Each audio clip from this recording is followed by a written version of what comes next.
आज बिहार में राहुल गांधी जी ने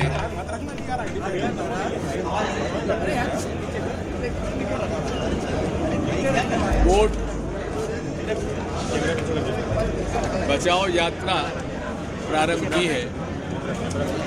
वोट अधिकार यात्रा उन्होंने चालू की है। उसके लिए हम उन्हें बधाई देते हैं और लगातार लगभग 2 हफ्ते तक वे वोट अधिकार यात्रा वो और तेजस्वी यादव जी आरजेडी, कांग्रेस और जो भी हमारे साथी दल हैं सीपीआई, सीपीएम, सीपीएमएल और दूसरी पार्टी भी, वो सब मिलकर वोट अधिकार यात्रा उन्होंने प्रारंभ की है। हमें ये भी नहीं भूलना चाहिए किस प्रकार महात्मा गांधी ने नमक सत्याग्रह से पूरे देश में ब्रिटिश हुकूमत के खिलाफ एक माहौल खड़ा कर दिया। मुझे आज इस बात की प्रसन्नता है कि माननीय सत्यनारायण पटेल जी ने भारत जोड़ो यात्रा, भारत न्याय यात्रा की ऊपर पुस्तक आज उसका संकलन करके प्रस्तुत किया है। सर, जीएसटी में गवर्नमेंट बदलाव करने जा रही है, कम करने जा रही है जीएसटी स्लैब। जीएसटी में सुधार आवश्यक है क्योंकि उस समय भी हम लोगों ने एक ही बात कही थी, जीएसटी वहीं सफल होता है जहां सिंगल स्लैब टैक्स का रहता है। यहाँ 4 टैक्स स्लैब अलग है, सेस अलग है और उसमें जिस प्रकार की प्रक्रिया है वो इतनी जटिल है जिसकी वजह से छोटा मध्यम व्यापारी तो उसको रिटर्न भी पेश नहीं कर पाता। एसआईआर को दखल बनाएंगे, फुटेज जारी नहीं कर सकते और राहुल गांधी जो है गुमराह कर रहे हैं देश को, संविधान का अपमान कर रहे हैं, ये सीसी बोल रहे हैं सर।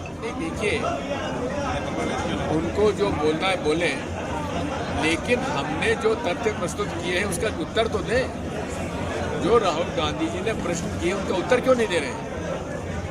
हमारा सवाल सिर्फ एक है और उनसे अनुरोध है कि आप हमें पूरे देश की वोटर लिस्ट, आप उसकी सॉफ्ट कॉपी हमको दे दीजिए, जिसके माध्यम से हम किसी भी व्यक्ति के नाम की जानकारी ले सकें कि उसका नाम एक पोलिंग बूथ पे है या अनेक पोलिंग बूथ पे है या एक पोलिंग बूथ पे अनेक बार है। क्या कोई ऐसा व्यक्ति जिसका नाम अलग है और फोटो उसमें है नहीं? इसी प्रकार अनेक जो प्रश्न उपस्थित किए थे उन्होंने, किस प्रकार से वोटर जोड़े जा रहे हैं, काटे जा रहे हैं, ये एक हमारा प्रश्न था जिस पर उन्होंने कोई जवाब नहीं दिया। और जिस प्रकार से चुनाव आयोग पूरे तरीके से हमारे प्रश्नों का उत्तर नहीं दे रहा है। अब उन्होंने कहा 65 लाख लोग बिहार में उनके वोट डिलीट हो गए। क्यों डिलीट हुए, किसका डिलीट हुआ, उसका लिस्ट देने में क्या एतराज़ था, उसकी सॉफ्ट कॉपी देने में क्या था? इसलिए मुद्दों के आधार पर हमारी लड़ाई है और चुनाव आयोग ये प्रेस कॉन्फ्रेंस में आरोप लगाने के बजाय जो राहुल गांधी जी ने मांग की है और सभी राजनीतिक दलों ने मांग की है कि आप हमें पूरे देश के वोटर लिस्ट का आप सॉफ्ट कॉपी दे दीजिए।